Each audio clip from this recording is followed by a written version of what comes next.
The new Raspberry Pi Imager just came out. In this video, we'll take a look at what changed and how to use it.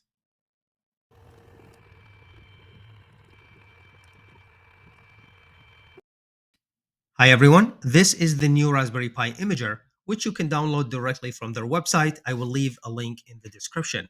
As I was setting up a new Raspberry Pi, I noticed that this is available, so I thought we take a look and compare it to the older version. First here, I like that they moved the menu to the left and made more options or more customization available. First, let's choose the Raspberry Pi. Right here, I'm setting up a Raspberry Pi 5, which I will show you in a second. As for the Raspberry Pi, I got this Raspberry Pi kit, which I will leave a link in the description. It is on Black Friday sale as of the time of recording this video. So if you're in the market, I do recommend you check it out. Here's a quick booklet. We have a 64 gigabyte of micro SD card, which is nice to have the capacity. Here's our active cooling. Because this is a Raspberry Pi 5, it does need an active cooling. This is the 16 gigabyte version of RAM, but regardless of the size of the RAM, you still need an active cooling for the Raspberry Pi 5.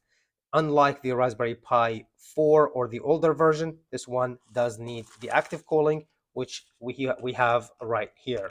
So we have a case, and what else? We have a power supply, which is USB Type-C. And here is our two cables. The Raspberry Pi 5 does support two monitors up to 4K resolution. So we have two cables right here. If we need to connect the monitors, we have a tiny screwdriver to assemble that case.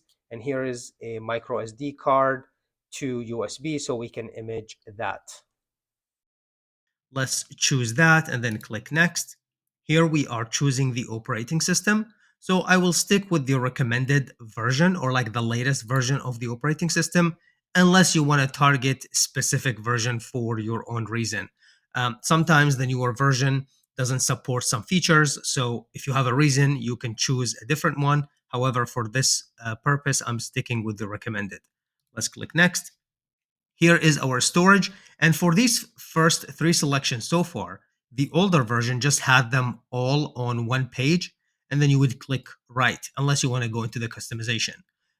Here on the storage selection, I like that there's this checkbox that allow me to exclude system drives, which can be confusing sometimes. So if I don't check this, obviously I'll be able to see my PC hard drive and other drives that are available on my PC. However, checking this makes it more clear and easy to see the storage I want to choose. So I'm going to choose this micro SD card that I have plugged into my USB. Click next here. This is now we're into the customization section. And the first thing here is the host name. The host name is whatever you want to call it. I'm going to call mine Text Passion. You can call yours whatever you want. It's just a name for your Raspberry Pi and the way it shows on your network. I'm going to click next here.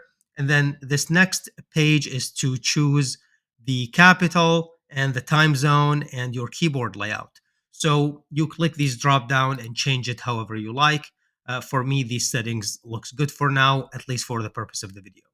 So let's click next. In here, we are going to give it a username and password. This is the username and password that you need for your Raspberry Pi account so you can log in. You can also make up your own basically, and anything goes here. And then make sure you also provide a password.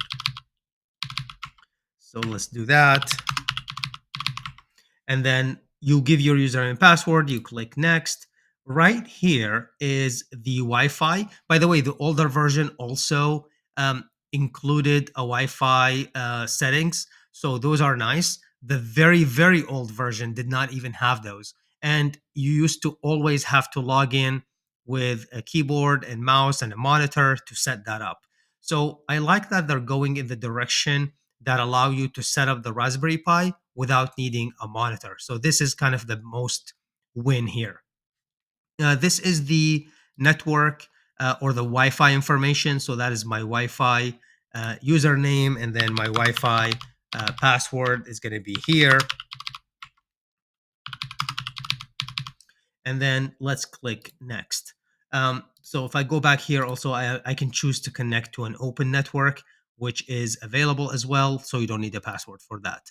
All right, let's click next here.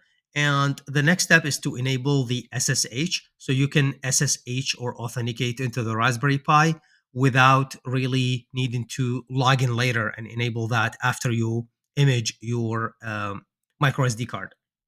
So you can enable SSH. I recommend it. That's how you can access your Raspberry Pi remotely from your own PC. And then again, you don't need a separate monitor. So let's click next here. And this is the feature that I really like. Enable Raspberry Pi Connect. By the way, I did a separate video about Raspberry Pi Connect and how it works. Basically, you can access your Raspberry Pi remotely from anywhere after you link it to your Raspberry Pi account. I have a separate video for that specific um, feature, which I will link in the description. You can watch it separately, but I like that you can enable it from here. Basically, by enabling Raspberry Pi Connect, again, that not you don't need a monitor to set up your Raspberry Pi, which is a huge deal, I think. Like it's not like crazy, but it definitely simplify things. So you check the box, you click login here, and then you connect it basically to your account. So we're not going to do that here, but I will leave a link to show you how Raspberry Pi Connect works. All right, let's click next here. And this is just a quick summary of the image and what you're doing. And then you click write. This is basically just to confirm that says, hey, I understand this will erase everything on that memory card. And then everything will be just overwritten. So you click I understand, and then everything will be erased and it will overwrite that new image on your micro SD card. So just want to take a quick look. Like I said, I really like it. I think it's a huge improvement. And I like that they're going in the direction of you do not need a monitor. After this is done, we're going to put this in the Raspberry Pi and I'll show you how to turn it on. So we'll take a look at that real quick. The image is now completed and you can see here a quick summary of what was done. Before I click finish, I just want to mention there's these app options. I would leave the default settings. I think they're fine, but here you have an option to play a sound when the image is completed. You can eject the media, things like that. For me, I'm going to leave it as default settings. You can definitely change these if you like. So I'm going to click cancel here. And then when I click finish, I can just pull that micro SD card and insert it into the Raspberry Pi and then power it on.